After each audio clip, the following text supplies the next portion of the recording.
Red Bull are set to have a very tough task in Spa, where apart from Verstappen's likely 10th-place grid penalty due to the change of the ICE components, the tricky conditions on the track could prove even more challenging for the Austrian team. Long gone are the days when Verstappen was winning from P14 and P6 in 2022 and 2023 respectively, and with McLaren's rocket ship being so far ahead, as admitted by Red Bull, could we see a huge shakeup in both championships? It's safe to say that Red Bull are not in the best position right now because before heading into the last race of the first season, they only managed to gather 16 points in the Constructors' Championship, while McLaren gathered 43 with their 1-2 finish. A similar scenario cannot be excluded in Spa, given the fact that Verstappen is the driver who will likely take a 10th-place grid penalty as he will take the fifth engine, which automatically puts him in the category of drivers who are penalized on the grid. However, it won't be an entirely new engine, just the ICE. The damage has been done in Canada because the damage in the engine from that race is irreparable, and therefore the Dutchman will be the first of the high-order teams to serve such a penalty. The conditions in Spa are also prone to change a lot.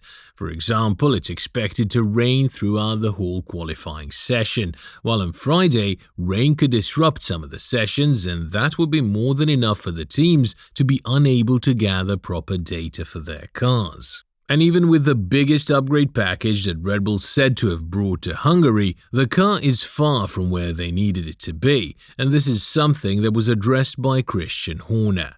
Although the engine cover will be reverted to its old Spain version due to the low downforce requirements of the circuit, it's safe to assume that Red Bull is not satisfied with how the development of their car is going and is now of the firm belief that McLaren is definitely ahead of them. Talking about this, Horner said, "I think McLaren's car is in a better window than ours at the moment. It's perhaps easier or a broader window. Our window seems to be very peaky. And that is what's making it difficult for the engineers and the drivers. I think we have to take the balance of the car and make that window broader, as it's so critical in temperature and all the relevant factors. That is something that the team are very aware of and working very hard on." Regardless, the RB20 does seem to have a very good working window on tracks where the downforce requirements on the track are particularly low, as shown in Austria and Spain. Spa should be one of the best circuits for the team because of their top speed and low drag, and this is also a race in which McLaren could suffer a bit more because of their drag in nature, something that they're likely going to fix by clipping their rear wing a bit, but with the danger of pushing the car outside of its optimal performance window. Nevertheless, Red Bull have shown their cards in Hungary, and now it looks like both of the championships are alive. Had it not been for the weird tactic of McLaren, Norris would have been 69 points behind Verstappen ahead of Spa, a lead that would very likely get narrowed down massively after the Belgian GP. To make things worse, the Austrian team does not have a good second driver to back up on, as even when Perez was ahead starting at P2 when Verstappen won the race from P14, the Mexican driver barely passed Sainz and managed to finish behind his teammate. That is not something that you want to witness as a team, and whether we like it or not, this is also not something that Red Bull can control in the upcoming race, as it's now more than obvious that the primary point scorer will take a massive drop in the pecking order and is very unlikely to fight for the race win. What could be the best-case scenario for Red Bull, given the close competition that they've had in the past couple of races, is that Verstappen scores a podium and maybe even tries to win the race if something bad happens to the MCL 38s ahead of them, at least one of them. But even the Dutchmen acknowledge that they are now far behind McLaren and that they need to do things better if they are to keep the competitive edge close to the Woking-based squad. Helmut Marko has also spoken about the upgrades that have been brought to the team, as the veteran Austrian had admitted that the performance they had in the simulator, as well as the data they have gathered from the free practice sessions, was not exactly the same, and they do feel kind of let down by the fact. Elaborating on this matter further, Marko said, "Hungary is one of the slowest tracks. On Friday, we had the track temperatures of 60 degrees, which dropped to 35 in qualifying. And when we knew how sensitively the tires reacted to the smallest temperature difference, it wasn't easy to adapt the car accordingly.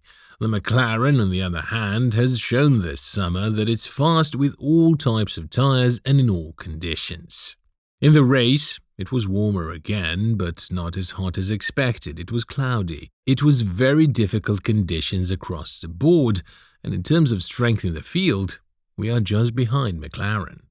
Another very interesting situation is that the temperatures we witnessed in Hungary are something that shouldn't be present in Spa, mostly because of the rain as well as the colder temperatures that are normally present here. We've seen that the W15 excels in such conditions, but the low downforce, high drag nature of the track is something that could hinder the top speed of the car, something that they're not really fond of with their current version of the car, but have managed to compensate in other areas.